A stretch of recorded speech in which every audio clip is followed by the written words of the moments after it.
Buongiorno a tutti quanti. Vengo a presentare la collega Valérie Masson-Delmotte. È un vero piacere introdurla a questo convegno. I now switch to English. She is a leader of a study of isotope of water isotope in ice core. She main topics is understand and document the past climate, and also to assess the ability of a climate model to simulate past change and therefore their credibility. She is award of several prizes in the last year, and mainly the highly cited research in 2014, as Martha Muse Prize as Antarctic Research in 2015, as a Woman of a Scientist in French in 2013, and as a Descartes Prize as EPICA. So it's very important, and international reputation is very high. But I would like to stress is present today here as a co-chair of IPCC Working Group 1. She was a lead contributor also in the previous IPCC. She is a friend, but I would like to stress my impression is a female, but we know that female is multitasking, but she was the most impressive multitasking that I know. So it's very impressive. So Valérie Masson, thank you.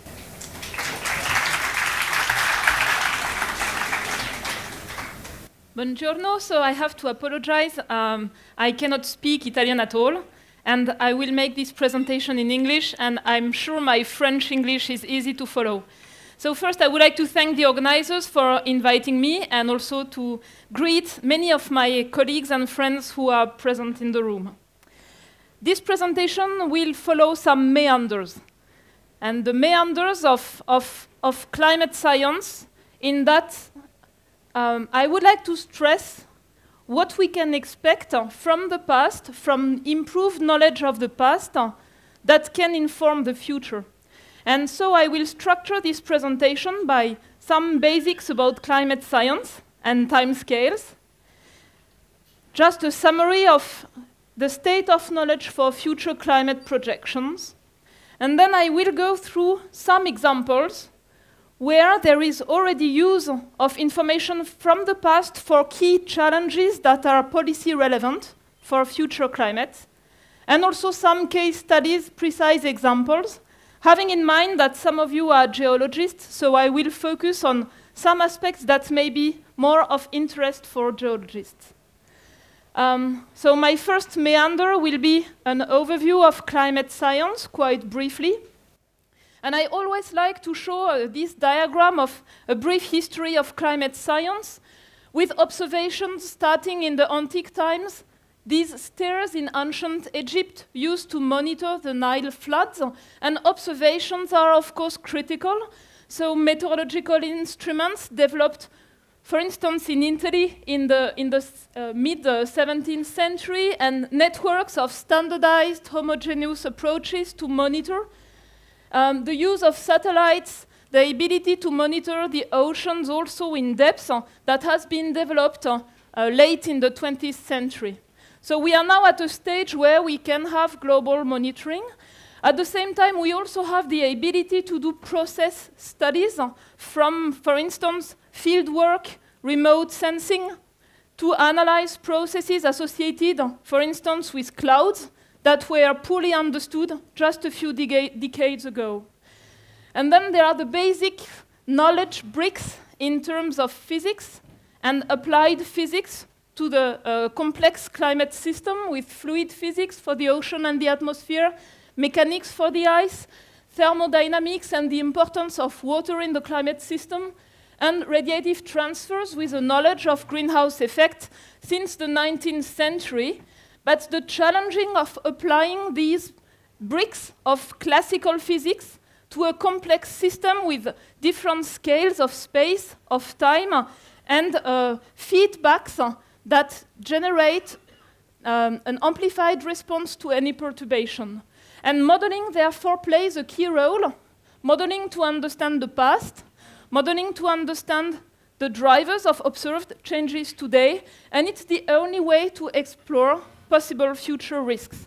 And I will make the case that better information on past climates is, for me, the best approach to establish the credibility of climate models outside of the range where they are developed and tuned, that is the present-day climate where we have detailed information. So the climate system, you probably all know that it consists of the atmosphere, the ocean, the interplay with the land surface, including the vegetation, but also the hydrology in surface and in depth, and also the interplay with the ice. And this system reacts to perturbations that alter the exchange of energy between the planet and the space, so anything that alters the incoming solar radiation or the outgoing solar radiation, anything that alters the natural greenhouse gas concentration and acts on the outgoing long-wave infrared radiation modifies the radiative budget of the Earth and therefore climate at the global scale. So natural drivers include solar activity, volcanic eruptions that on the long term shape the atmospheric composition and on the short term inject aerosols that act on the incoming solar radiation. Human activity is, of course, also acting on the climate system through the role of human activities on atmospheric composition, aerosols, greenhouse gases, and the role of human activities on land use by cities, by cultures and deforestation, etc. And so a key challenge for climate science is to understand the role, to know these drivers precisely, to understand their role in terms of radiative budget, to know the climate response, and to decipher which part of the climate change is due to spontaneous variability, intrinsic variability of the climate system, or to a response to these perturbations that we usually call forcings. So the role of natural forcings and the role of human forcings now, and that will be key for the future. So timescales. If you consider astronomical drivers of forcings, on the short-term solar activity acts at the scale of decades to centuries. On the longer time scale, and that's the key driver of glacial interglacial changes, you have changes in the Earth's orbit. And this is a chance, because the Earth's orbit is very accurately calculated for the past tens of million years and for the future million years. So this is the best known driver of climate change, offering an opportunity to decipher the climate response to orbital forcing. I have already mentioned the importance of volcanism, but also tectonics and sedimentation on the long term. And in this presentation, at the end of my presentation, if I have time, I will cover briefly a few recent developments that stress the importance of volcanic forcing in terms of major tropical eruptions, to drive interannual to decadal variations, especially around the North Atlantic and Europe. And there is growing evidence of a key role of the frequency of these major volcanic eruptions for the variability of climate during the last centuries or millennia. And of course, I have already touched human influences. And now I would like to move to the timescales of climate responses, what we call feedbacks. And they are very fast feedbacks, including clouds, water vapor, the vertical temperature profile in the atmosphere, the snow cover, the sea ice cover that react on a scale of days to decades, as well as for the upper ocean. And this can be explored from monitoring of climate variability and climate change in the last decades. But there are also slower processes, for instance, involving methane associated to permafrost melt, for instance, vegetation responses, deep oceans, the land ice sheet responses that include time scales of centuries to millennia. So these processes, they are not known from present day. We only start to explore the deep ocean and have records over a few decades. And for these aspects, the knowledge from the past, even if the drivers are different, is critical to understand the importance and the characteristic responses of these processes, which play a key role, in fact, on the global carbon cycle. So, for climate sciences, to summarize, we rely on observations, but they are limited. Direct observations are limited for some regions. I've already touched the deep ocean. Antarctica is another example. A few direct monitoring records, a few decades, and in this case, information from ice core is critical also to know climate change in the most recent times. The process studies, and one of the key process that acts on the climate response, both at the global scale, but also that is critical for change in precipitation and impacts on ecosystems and human societies, is the interplay between cloud microphysics, atmospheric convection, and also large-scale atmospheric circulation. And we have now the ability, through satellite measurements, to really go into much more exhaustive understanding than a few years ago. And modeling, as I have already stressed, that is important to understand the mechanisms, the causes and responses, and that is central for future climate projections. And I would like just here to illustrate one example of a result that you can only obtain from a climate model, not from the real system. Here you instantaneously double the concentration of CO2 in the atmosphere, and you investigate the characteristic response of the climate system in terms of global temperature. And what you see is this type of simulation is that you get half of the response in a few decades, and the other half of the response extends over a time scale of 2,000 years. How can we test that? How can we make sure that our climate models have the right response characteristics? For this, we need to turn around what we know about past changes, the drivers, and use these past cases in terms of the rates of response of the climate system to perturbations. And it is a real challenge. Let me go to the current climate change. In black, you have the observations from one of the 4 research centers doing the estimate of temperature change at the surface of the Earth. It is in black. This is from the British Hadley Center. And you can see year 2015 here. You may have heard in climate negotiations on the policy scene the target to limit global warming to less than 2 degrees above pre-industrial level. This is the exact framing of the Paris Climate Agreement. What's interesting is that policymakers did not define what is pre-industrial. And by definition, for the pre-industrial period, we don't have instrumental measurements.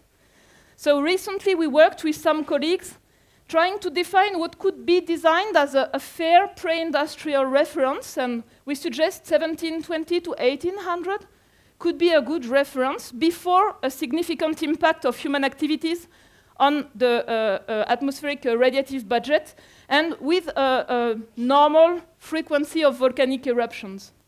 And when looking at this pre-industrial reference, we can see that for the last 30 years, we are between 0.7 and 0.8 degrees above this reference level. You can also see that for the first time in 2015, we reached for 1 year, it's not climate, it's just 1 year, about 1 degree above this pre-industrial level. And what I would like also to stress here, by this yellow envelope, is the result of climate simulations. It's an envelope based on simulations with different climate models. And in these simulations, there's no reason why you can simulate an El Niño event in 1997 or in 2015, because this is part of the intrinsic random climate variability. You can only use these projections in terms of trends over tens of years. And you can see that today, the recent climate variability lies more or less at the middle of the range of climate projections that were run based on information from 2005. For instance, without the new information on solar activity or volcanic activity, and with guesses about what would be human activities and their effect on climate during this time period. Let me now move to the future climate projections, and this is a classical diagram. I guess some of you have already seen that. What is explored is from the present day, then different scenarios where we stabilize greenhouse gas emissions and then they decrease globally. And in this case, global warming stabilizes to about 2 degrees above pre-industrial or slightly less. This is a situation where greenhouse gas emissions continue to grow and stabilize and decrease later. And then there's about 3 degree warming by the end of this century. This more or less corresponds to the pledges that countries have provided ahead of the Paris Climate Agreement. And then you have the business as usual scenario where development is fueled by growing use of fossil fuels. And in this case, it is expected to have further warming by about 4 degrees by 2100 and the same in the coming 2 centuries. So you can see there's a huge uncertainty on what the future could be. Part of the uncertainty comes from what we will do collectively. How much greenhouse gas will we emit in the atmosphere with a cumulative aspect and therefore a strong inertia of the climate response to actions today and in the past. Part of the uncertainty for the future comes from the dispersion for a given scenario of climate models. And this is linked to the feedbacks and the specificity of the feedbacks simulated by each climate model. Can we use the past to reduce this uncertainty? Can we test some of these models for past case studies and then have an assessment of what is more robust with respect, for instance, to past extreme cold or extreme warm periods? This is not yet available fully in the literature, but there are ways forward. And part of the uncertainty is also about what will be natural forcings, solar activity, volcanic activity, what can we say, so that we don't only explore theoretical scenarios, only referring to human influence, but also we explore the full range of processes that will affect climate variability and climate change in the future. Framing the results in terms of the policy targets, 1.5 degree, 2 degree, or other amounts of warming, you can also look at these results and look at the regional implication of a certain amount of global warming. For 2 degree global warming, about half of the world population would be affected by a change in water availability, by the combination of temperature and precipitation change effects, for instance. For 2 degree global warming, it is expected that most of the tropical coral reefs would be strongly affected by warmer seas and ocean acidification. What can we learn from the past, for instance, about coral reef or marine ecosystem responses to warmer climates and to change in ocean chemistry? For 4 degree warming, recent studies have suggested that it's possible to trigger destabilization of sectors of the Antarctic ice sheet with major implications for sea level rate of change within the end of this century and for the future centuries. How confident are we in this result? What can we learn from past warm geological phases when we know sea level was higher than today? Can we better constrain the areas around Antarctica that underwent deglaciation and the rate of deglaciation? These are a few examples where information from the past is extremely important with respect to some aspects of future climate projections. And to say it differently, this is more or less the range of temperature change during the last warm phases of the last interglacial periods. When you get above 2 degrees, you enter in a range of global mean temperature that was common during the Pliocene and earlier warm phases. What can we learn from these geological periods with respect to these projections, with respect to the consequences for the water cycle, for the regional climate, for vegetation responses, etc.? Past climates, so we can use them as natural experiments, and the best is when we know what were the perturbations.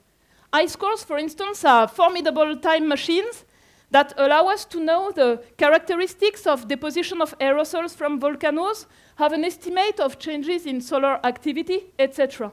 And the better we know the perturbations, the better we know the responses, the better we can make sense of these experiments to understand the processes at play. It's also critical to know what is the internal climate variability, the recurrence of ENSO events, for instance, the multi-decadal variability in the Pacific or the Atlantic that is so important to anticipate for water planning, for energy planning and other aspects at the regional scale. And I have already stressed the importance of these case studies as a benchmark for climate models. So let's take a few examples and see how this was achieved from a few examples, or what could be achieved in the future. The first example I would like to, first I wanted to, to use a recent publication by Peter Clark from the US, where he compiled information on atmospheric CO2 concentration, information of global mean temperature change, estimated from natural archives, usually at low resolution, and estimates of past sea level change. And he put the change from the last glacial maximum to the Holocene together, and then he merged that with current changes and long-term projections, not only looking at the last centuries, as I showed previously, but looking at the next 10,000 years, accounting for the response time of the different components of the climate system, the carbon cycle, the climate system, and the sea level. What's really interesting here is that you see how unprecedented the perturbation that we have today is in the context of our human modern species and the latest, best known rates and amplitudes of changes. It's also a way to stress that we are entering in this new phase with long-lasting impacts, and we have still a number of open questions about the response scale of the ice sheets, the commitment in terms of global temperature on the long term, and the processes affecting the carbon cycle, especially associated to permafrost melt, changes in ocean characteristics, and therefore the response of the global carbon cycle to our perturbation. So the first example I want to make is the concept of climate sensitivity. The definition is very simple. It's the amount of warming at the Earth's surface at equilibrium after you have doubled the atmospheric CO2 concentration from pre-industrial levels. So you can see it's a theoretical concept, and then you can test and estimate climate sensitivity based on instrumental records. But here you are looking at transient changes, and not all the forcings are well known. For instance, aerosols. You can also look at the current mean state of the climate system. You can look at what climate models produce today, and that's the range from the 40 today's climate models. You can look at the variations of the last 1,000 years. You know, the little ice age and the small variations, try to estimate climate sensitivity. And you can see that none of these information from present day is able to produce constraints on the low and highest values of climate sensitivity. Now we can look at volcanic eruptions. This is transient, it's a strong limitation, but you can see that it gives you a lower end value. You can also look at the last glacial maximum, the last coldest phase, well dated, a wealth of information of temperature change, well-known forcings. And in this case, you can see that information from last glacial climate data provide one of the most stringent constraints on the minimum and maximum value of climate sensitivity. However, recent studies have shown that the response of climate, starting from a present-day state, is not symmetric when you go to warmer conditions or you go to colder conditions, because you have thresholds, for instance, for ice clouds and this type of processes. And this is not fully accounted for here. So probably the best hope to provide new constraints on climate sensitivity is to further explore past warm phases from the Pliocene, from the Eocene, with improved chronological control, improved temperature change estimates, new information at the regional scale, precise information on atmospheric composition, and that would probably help to reduce the uncertainty in the best natural analog case that we can find. So this is one example where you can see how information from the past can be used for a key concept of climate science that is crucial for model dispersion in the future. Another example is the land-sea contrast. You may have seen before, looking at future climate projection, that temperature change is expected to be larger over land than over ocean. And this is the result of different mechanisms, the inertia of the ocean water, but also processes associated with water in soils and processes associated with cloud cover above the oceans and above the land cover. If you look at future climate change, and you look at tropical land temperature change and tropical ocean temperature change, all models project an amplification. If you look at the last glacial maximum climate, they project actually a land-sea contrast that aligns on the same line. It suggests the same processes are at play when you get to colder conditions or you get to warmer conditions. And what's interesting here is that that's the state of knowledge for estimates from the last glacial maximum of tropical land and tropical ocean temperature. And if you look at the ratio between the two of them, you see climate models for the past, for the last glacial maximum, and for the future. And then you see the range of information from the past. If the best value is around here, models may overestimate this ratio. Is it possible to reduce this uncertainty, have better estimate of temperature change in the tropics for glacial climates, better estimates of sea surface temperature of tropical oceans, better understanding of the proxies, the limitations, the seasonal aspects, what they mean. And if there is progress here, it is really important for many aspects of projected future climate response. For instance, warming over tropical lands is expected to have threshold effects for some of the key crops, cereal crops, for instance.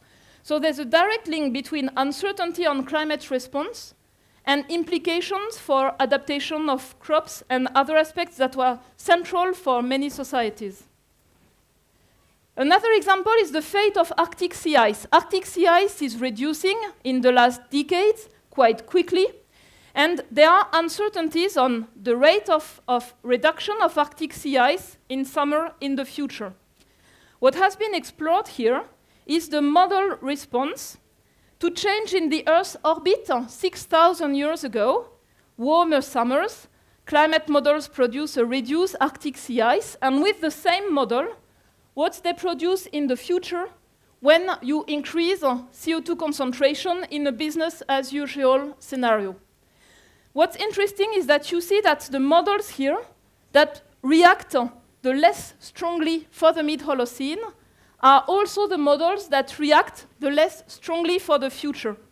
And the two outliers, or the three outliers here, they react strongly both in the past and in the future. So if we are able to provide reliable proxy reconstruction of mid-Holocene and Arctic sea ice change, and this means new drilling, new proxy development, ability to have a mapping of the change, good chronological control, then it could be possible to use constraints from observations to inform which models are more reliable for sea ice response. So I try to make you understand how we can use climate modeling for the past and the future, new information from the past, to better make use of existing simulations for the future. So an informed use of projections. Now we enter in a world of uncertainties. If you have an accelerated melt of polar ice sheets from both Greenland and Antarctica, then you will have fresh water going into the oceans, changing ocean density, potentially changing ocean thermohaline circulation with global consequences. In this case, future warming would be reduced in the North Atlantic, in surface around Antarctica, but would be accelerated in the tropics, because if you reduce the ocean thermohaline circulation, you are less efficient to redistribute heat from the tropics to the northern hemisphere. It also implies subsurface warming of oceans around Antarctica, which is known to be the key trigger for destabilization of maritime ice sheets areas around the Antarctic. But this is one model simulation. How robust is the result? What are the thresholds for large-scale ocean circulation change? And there's only one way forward in this case. It's to use constraints from glacial and deglacial abrupt change in the past. The good news is that we have ample evidence for abrupt changes. If you look at the last 130,000 years, this is a record from Greenland ice cores, a record from the Epica-Dumsey ice core in Antarctica. There is ample evidence for repeated abrupt changes, both at the onset of the glacial inception and also at the end of the last glacial period. But we still have a number of open questions. What is the baseline climate? Is it the interstadial state or the stadial state? What is the driver for instability? Is it spontaneous? Is it dependent of the state of the climate system? Or is there an external trigger? What is the role of ice sheets and atmospheric circulation in changing ocean currents? What is the role of ice sheets and sea ice and ocean circulation alone? And there are still a number of open questions which limit the way we can use these case studies from the past to analyze the drivers for instability and test climate models. And so far, the only climate models that have been able to produce abrupt change during the last deglaciation used freshwater fluxes that were 1 order of magnitude larger than inferred from information from sea level change. So you see that we still are only at the edge of being able to understand past abrupt change and make sense of past abrupt change with respect to key features that are relevant for the future. Sea level again. This is the rate of sea level change in the last 2,000 years, close to 0. The average rate of the 20th century and the last 30 years with the satellite measurements around 3 millimeters per year now. If you compare the current rates of changes to those of the last deglaciation, you can see that they are very different. And during the last deglaciation, it was in average 10 millimeters per year, sometimes more than 40 when there were instabilities of the Laurentide ice sheet. And now we have a new study from an ice sheet model that includes mechanisms for instability for Antarctica. And these are projections for future responses of the Antarctic ice sheet expressed in terms of contribution to sea level rise. In the case of business as usual, you can see that in this simulation there are triggers of instabilities in various sectors of maritime floating areas around Antarctica. And the contribution in terms of sea level rise is typically projected to be around 4 centimeters per year, very close to the rate of change, the fastest one encountered during the last deglaciation. This model was tested with respect to the last interglacial climate and sea level, with respect to the Pliocene climate and sea level, but on the long term. Are we able to use information from the fastest past ice sheet collapse to test this type of models so that we are confident that the rates of changes and the processes are well represented?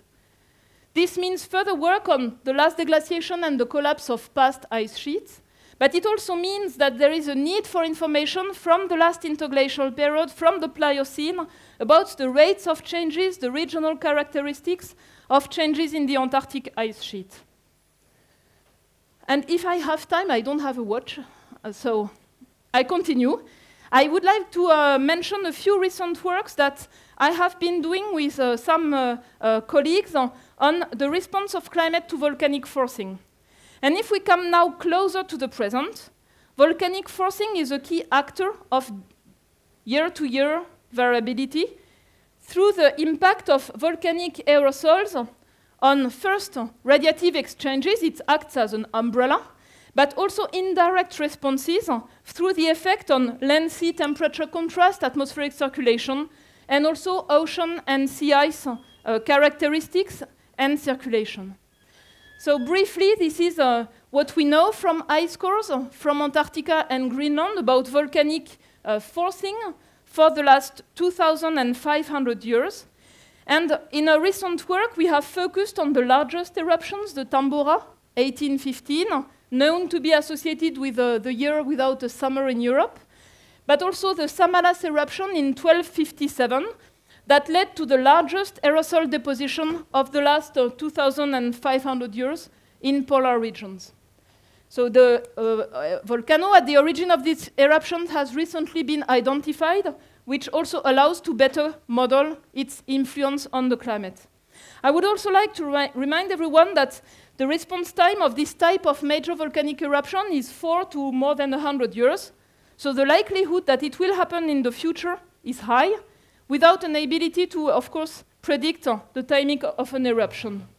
So the idea was to focus on the most remarkable events, also look at composite of events of a Pinatubo type intensity, and assess the climate response. And for that, we also worked on ice cores and tree rings.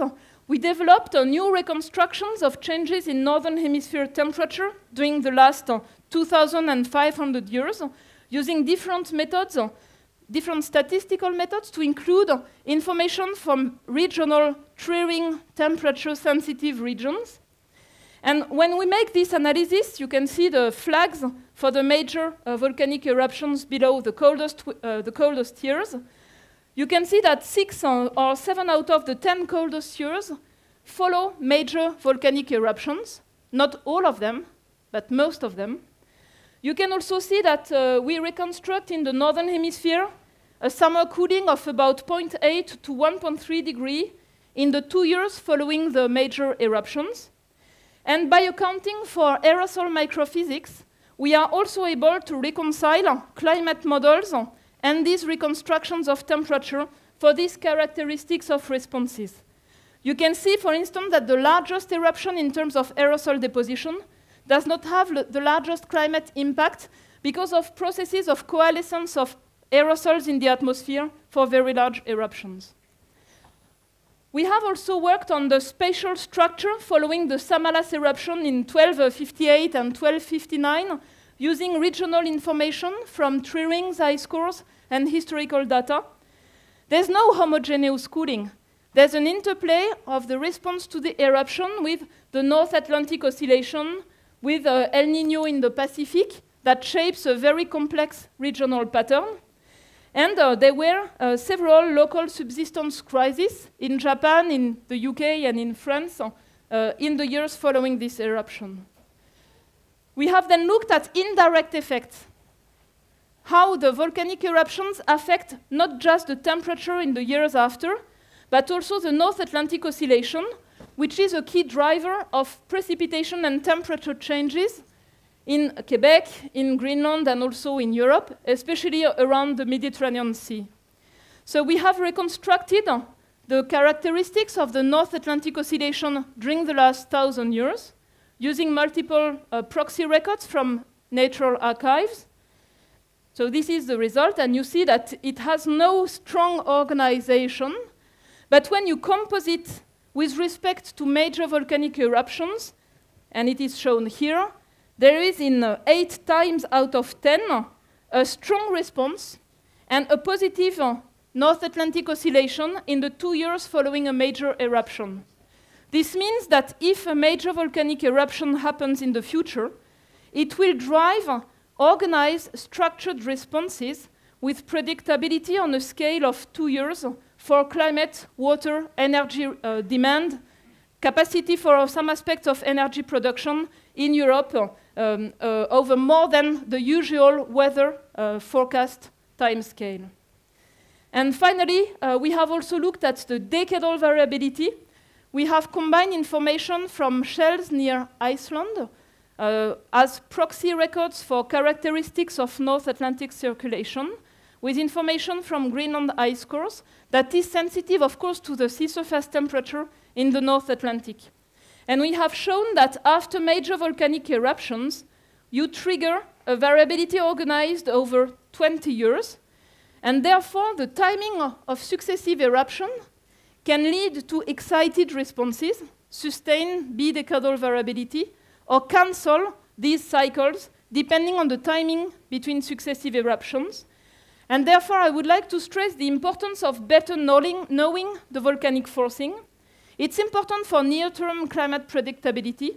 It's important also for adaptation planning. And with that, I would like to mention that, within the Paris Agreement, all countries of the world reported their intended national contribution to climate policies for mitigation and also for adaptation. I screened them. None of them has any aspect related to a possible future volcanic eruption and being prepared for the impact of such a volcanic eruption on climate. So people are getting prepared for, the long-term changes, the associated change in climate extremes, but there is no preparation at the moment at the national or international level for what would happen if there is a major volcanic eruption with respect to the response of the climate system. And with that, I would like to finish by stressing the work calendar of the Intergovernmental Panel on Climate Change that is preparing assessments with the approach of being transparent, comprehensive, and inclusive, with aspects related to climate change, the physical aspects, but also impacts, adaptation, vulnerabilities, and mitigation options.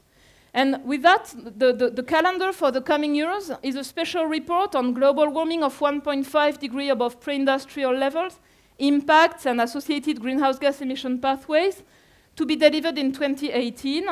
So the call for authors will be circulated soon. We are preparing 2 special reports for 2019 for the oceans and the cryosphere, and climate change and land use issues, including desertification, greenhouse gas fluxes in terrestrial ecosystems, and then the main assessment reports that will be prepared for 2021, 2023. But the scoping of these reports is being done this year, and then there will be call for authors. There will be opportunities to apply. There will be opportunities to bring to the attention of authors publications that are relevant and participate into the review process in 3 steps for each of these reports. And for each of these reports, information from the past can be relevant, will be relevant, when it is related to the aspects that can inform about the future. And with that, I would like to invite those of you who believe that their research is relevant to contribute to this work so that the assessments can build on solid basis and be informed by case studies from the past so that trust can be built on process understanding and skills and limitations of climate models. Thank you very much for your attention.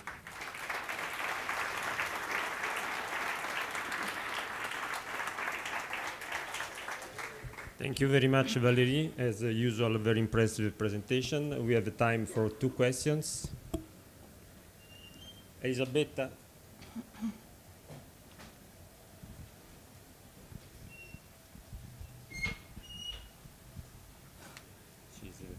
It's more a comment than a question. And thank you for the very nice and informing presentation. And I have to say that I particularly appreciate the importance that you underlined of the geosciences in climate modeling or climate science. And also, I have to say that I have been feeling, and I still feel, discriminated as a geoscientist in the field of climate research, because you repeatedly said that geoscience is extremely important because the past can help to understand the present and predict the future, but the door is not opened, actually, in practice, to geologists, I would say. And I think that there are many, many examples in the Mesozoic, in the Paleozoic, that geology have been studied, and there is a lot of information, data, that can help in modeling. So, because yes, the Pliocene, the Eocene, the PTM, they are all very nice examples, but there is much more than this. And I think there is a discrimination in terms of research funding, even at the European level. And I really appreciate that you feel, as a climate science, the importance of geology. And, geoscientists can provide data, for instance, about volcanic eruptions, because eruptions, are not all the same. They're very different in terms of magma chemistry and impact underwater, I mean submarine volcanism versus subaerial volcanisms. So I really appreciate your Thank you for opening. your comment, and also for stressing the importance of conveying this message to policymakers, conveying this message also to funding agencies. I stressed what was relevant with respect to future projections, but understanding the past by itself is also something that is extremely important. That's basic science, that's a strong motivation for many of us. I didn't insist on that, but I think this by itself is an extremely important motivation. And thank you also for stressing the importance of what sometimes people call the deep past. That is also complementary to the most recent past, where we have different sources of information and different characteristics of changes. Thank you. Thank you, Valérie. One more question? Okay.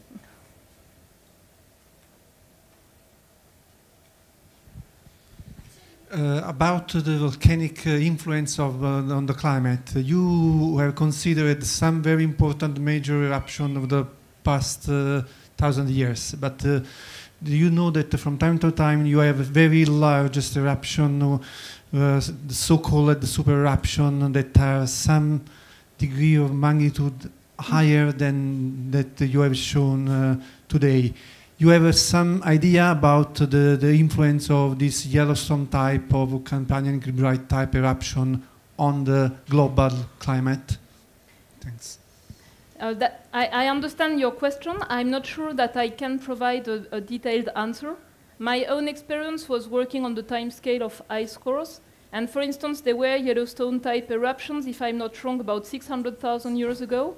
And that's a time where there are glacial interglacial variations, and it's very hard to decipher if there is a specific fingerprint.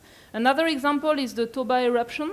That is a single, very powerful event. But in that case, it occurs when there are abrupt climate changes, and therefore it's quite difficult from a single event to decipher what is the response to the volcanic forcing from what is another process occurring by coincidence at the same time. So the strength that we can have by looking at multiple events is that we can agglomerate them and therefore identify the signal from the noise in a way. It's much more challenging, I think, for single extreme volcanic characteristics of the past, but there should be further work in that direction, of course. Last question. Bye. I understood the influence of volcanic eruption can last for 2 or 20 years. Is it? Yes. But the influence is immediate or okay. start? So when you have a major volcanic eruption, it injects aerosols, and when you have a tropical eruption in specific timings, then the aerosols can be distributed in the high atmosphere of the two hemispheres. And those have the largest global influence because the aerosols are distributed all around the high atmosphere. So there's a direct effect because of the umbrella screen. You have a direct effect on water vapor in the atmosphere. So that's a very, very fast feedback. And then you have all the usual climate feedbacks taking place. And what creates a long-lasting effect is when you change the content of heat in the upper ocean, because this has a memory and can propagate the climate response on the longer term. And so there is a growing evidence, I would say, or multiple lines of evidence, that the timing of repeated volcanic eruption, by acting on the ocean heat content, can also shape aspects at several decade time scales. For instance, the small variations of the last 1,000 years. And it's quite challenging, by the way, because, for instance, when you look at the medieval period and the Little Ice Age, etc., periods with more frequent volcanic eruptions, by chance, I think, coincided with periods of low solar activity, which makes very challenging to identify precisely what is the driver of the climate response. By extending that to the first millennium, where they don't coincide, we expect to be better able to decipher which one has more influence and the processes at play. One more. Last question. Analyzing the landslides in the Alps, there is a picture by Zerate et al. Showing the many landslides between 6,000 years ago and 4,000 years ago. Yes. Are related to climate change. Yes. Which is the motor of this. There is another period where we have many landslides. It's between 10 and 9,000 years. Yes, these are an periods. answer about that? Yeah, these are known periods when the orbit of the Earth around the Sun was different. There was more summer incoming insolation at our latitude. Summer were warmer. We know that there was glacier retreat in the Alps in the beginning of the Holocene, and probably also change in frozen water characteristics associated with the possibility to have further landslides. So these are, I'm speculating on the causal relationship, but clearly, because of change in the Earth's orbit, locally and seasonally, there were warmer characteristics from 10,000 to 4,000 in many areas, including the Alps, in the northern hemisphere.